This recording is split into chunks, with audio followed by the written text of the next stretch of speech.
What? Are they going to sit back? No. Okay, the way it's going to go today, we have 3 candidates out of 4. I will introduce the 3 that are here. The 4th one called me an hour ago, hour and 10 minutes ago, canceling because he hurt his knee. So that was Ed Jones. Some of you know Ed Jones. He's older than most of you. No, I said that out loud. But that's the guy. Everybody's like, oh, the old, so I'm just going with, yeah, the older one. So Ed can be here, and he said to send his apologies. He's actually a very sweet man, and he, goes to my church, so I see him all the time. So I know he felt bad about it, but he did call, and he made sure I got his message several times. So anyway, he's not here, and you're welcome to call if you have any questions. What I'm going to do is introduce all 3 candidates. In no particular order. I think I'll start with Dan, and then Chase, and then Rob, going this way. I'll have them talk for 5 to 7 minutes. I want you to go ahead and explain. Mainly, we want to know, why you're running and what's important to you. So then I'll follow up maybe with 1 or 2 questions that didn't get covered in possibly what you said. And then we're going to be collecting cards from the audience that will go to Elizabeth. Just raise one in the air if you get one. And I have more cards up here, so raise your hand if you want a card. So meanwhile, we'll get started. And at the very end, if some of them are willing to stay, I'll find out who can stay and chat with you one-on-one. All right? Okay, well, I'm really pleased to have you here. Thank you so much for coming. This is really nice to have it come to us so we don't have to get on a bus. So I'm going to start with the first candidate, Dan Roundtree. Dan is currently, he's the former chair and current member of the Planning Commission, the City of Thousand Oaks, and a certified financial planner here in town. Dan? Thank you.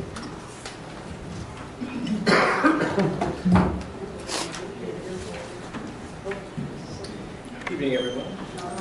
Michael, closer to you. Yeah, put it Even right closer. up. Yeah, that's good. Yeah. This is like a rock concert. You got to be right on the microphone. Yeah, rock on. I'm Dan Roundtree. I'm a 26-year resident here of Thousand Oaks. My wife Lori and I moved out here from Pasadena back in 1988. Friends of you have ever been to Temple City, California? It's next to Pasadena. I actually met someone from Alhambra. That's where my dad went to high school.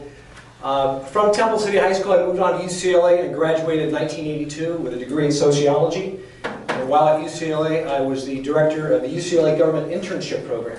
And what our job was to place UCLA interns in congressional and senatorial offices. In 1982, I worked for Barry Goldwater Jr. in Washington, D.C. And this is where I learned the common adage of where the local news is the national news and the national news is the local news. Potomac fever. It was a very exciting time to be 22 and part of the Reagan era. I married my best friend, Lori Roundtree, and we have 2 children, Brandon, who's 26, a graduate of Cal Lutheran, and my daughter Kendall, who's a graduate of Loyola Marymount. She's now at Pepperdine Grad School. Both of them were born at Las Robles and went through the entire school district here, so I can give you personal experiences about our school district as well. And then when the kids were growing up, I did what I would call your typical parent things. Soccer, baseball, and so forth. And for those of you who remember this, that you get involved in your kids' activities and your kids' lives, and eventually you get asked to be a participant in another group or another board of directors, and before you know it, you're running the organization. And I had the pleasure of running 6 or 7 different organizations here in town during the last 27 years. But technically, Dan here is an empty nester, kind of like that next phase of life. Although I'm told the kids will still be on the payroll for quite some time. As the former chair of the Planning Commission and a current member, I've actually taken 30 individual courses on how to run a city. 30. This is as taught by the League of California Cities, one of the most respected organizations in the state. And in addition, I've ruled on over 75 individual projects since 2012 when I was appointed by Jackie Irwin. I would suspect that all residents want to make sure they have a qualified person as a council member. Good intentions and name recognition and so forth are not enough to run the city of Thousand Oaks. So this current hand-on experience and also book learning is something I tend to think separates myself from my fellow candidates. But you'd ask, why Dan Roundtree and why now? If you think about this, the state government is giving the city of Thousand Oaks less revenue. the federal government is giving the city of Thousand Oaks less revenue. So during this period of declining revenues and increasing costs, if you look at the current makeup of the city council, none of them have any background or academic credentials in finance. So I think as a certified financial planner for 32 years in the private sector, I bring a lot to the table that currently is not there. Not to say they don't have experience in it, but if you're trying to fill a gap of the things they don't have currently, a background in economics is, I think, very important. Being a council member, I'm going to focus on a lot of items. And those items will all obviously come from you. But the things I'm focused on right now for the campaign is, number one, open space. If you look around our community, we have 16,000 acres of open space. That took over 75 years to preserve and protect. I will do everything I can to preserve that for us. Public safety, my father was a LAPD officer. I was referred to as his little general. I know how to follow the rules. Being a family of law enforcement, nothing, I don't care what the economy is, nothing will be more important than public safety. If you're uncomfortable walking down the street for fear that you might get mugged or something, we need to make sure that that's always a priority. And you know, in the city of Thousand Oaks, for cities above 100,000 people, we're consistently ranked #1 in the state. And more recently, #4 in the country. We want to continue that tradition. Prudent financial management is another goal of mine, and this is right in my wheelhouse. We are not going to spend more money than we bring in. Easier said than done, and I will give credit to our current staff at the city of Thousand Oaks that during the recession, they had the unfortunate task of letting go 107 employees. They made the tough calls. I'll continue to make those tough calls if times need be. Also, seniors is another a big theme of mine. I was partially raised by my grandmother. I can only tell you that the city of Thousand Oaks is an aging community. Right now there's roughly 12,000 people per day across America who are turning 65. In this city alone, by 2020, 50% of our residents will be 55 years old or older. Okay? Now, aside from Dan talking about what Dan brings to the table, what I'd like to bring to your attention is what other people are saying about Dan Roundtree. If you read yesterday's Ventura County Star magazine, all 4 of the candidates went through an exhaustive interview process, background checks, and so forth.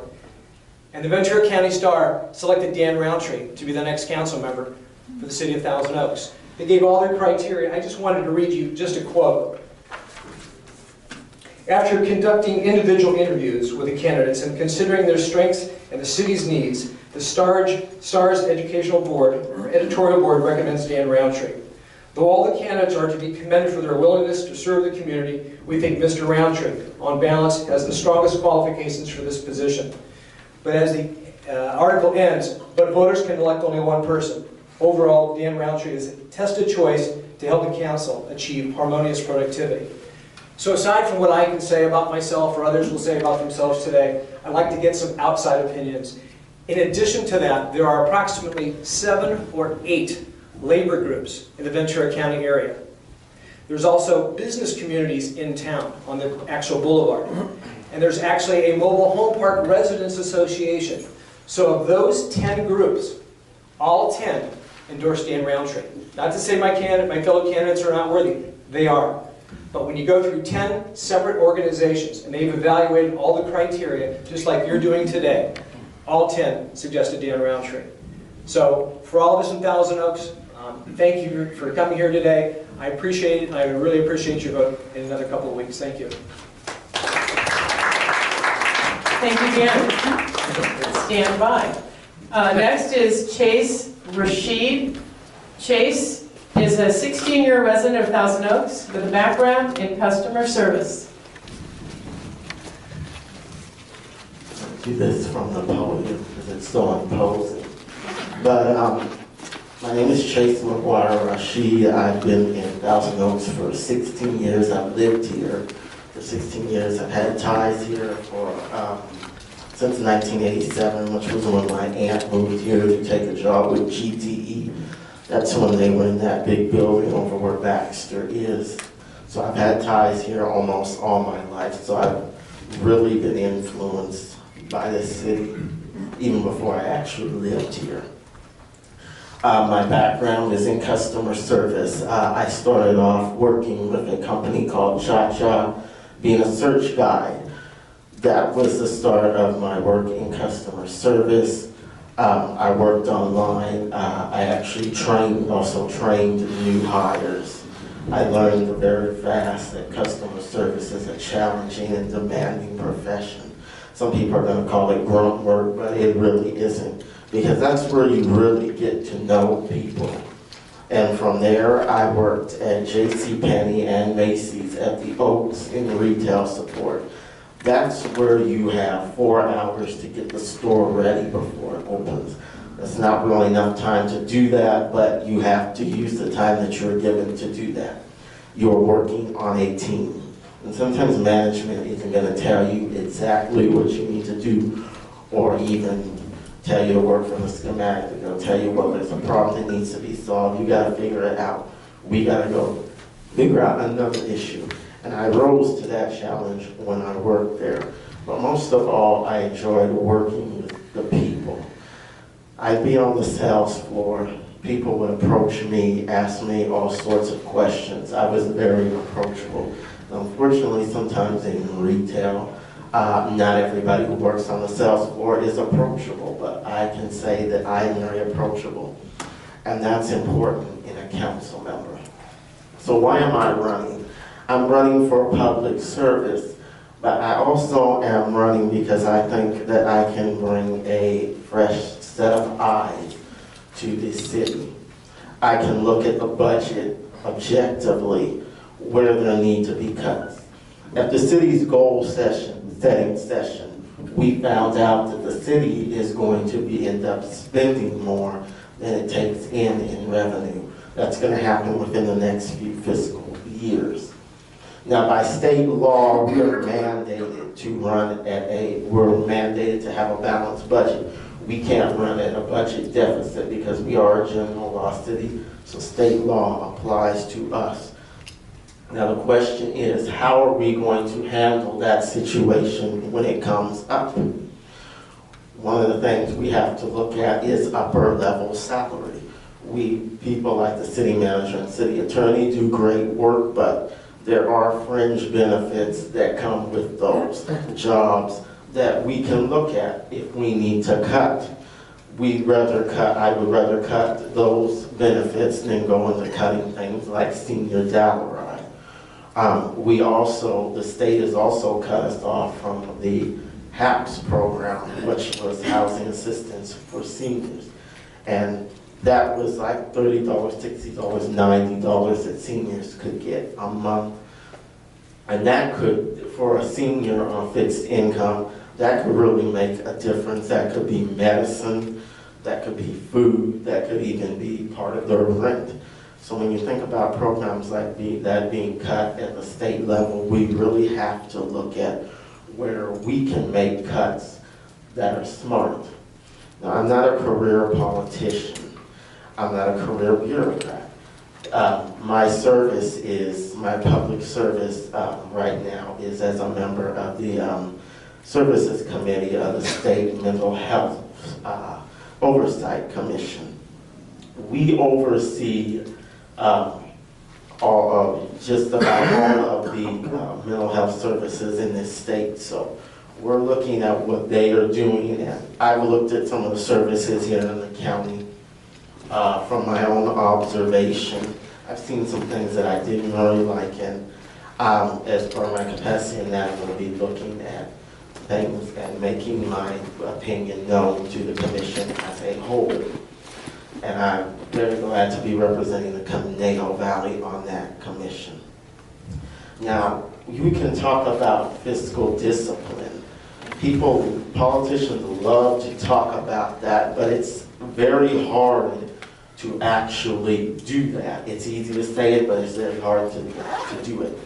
Now, when we see cities with deficits, states with deficits, it's mainly because the city government has not been willing to do the hard work that they need to do to make those cuts. Nobody wants to see their pet projects cut, and people will refuse to see them cut.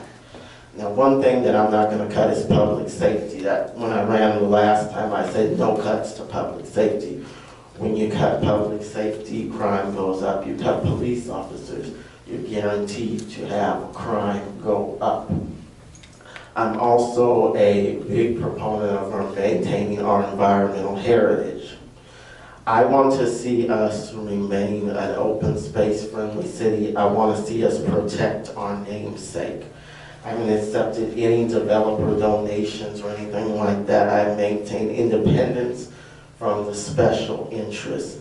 I'm not spending big money to send out a bunch of glossy mailers or do all these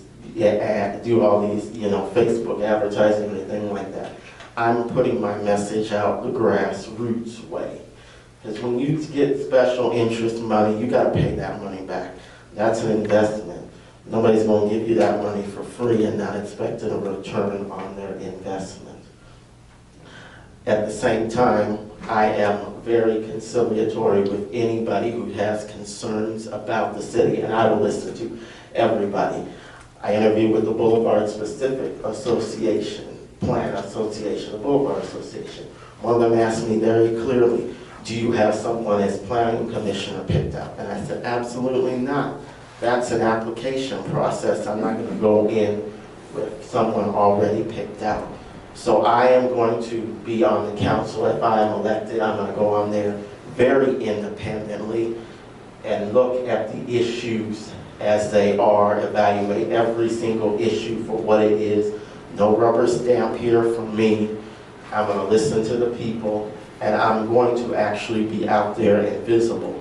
You'll know that I'm your councilman, and when it comes down to it, I'm still one of you. The title of councilman isn't going to make me any better than you, and that I can guarantee you. So thank you, and I would very much be honored to have your vote. Thank you, Chase. Very timely men so far. Timing it, very good. All right, next up is Rob McCoy. Rob is a pastor, educator, and businessman. He's been a 15-year resident of the Thousand Oaks proper, Thousand Oaks. He's married to Michelle for over 25 years. He has 5 kids, aged 13 to 23, and 1 grandchild who's 8 months like mine.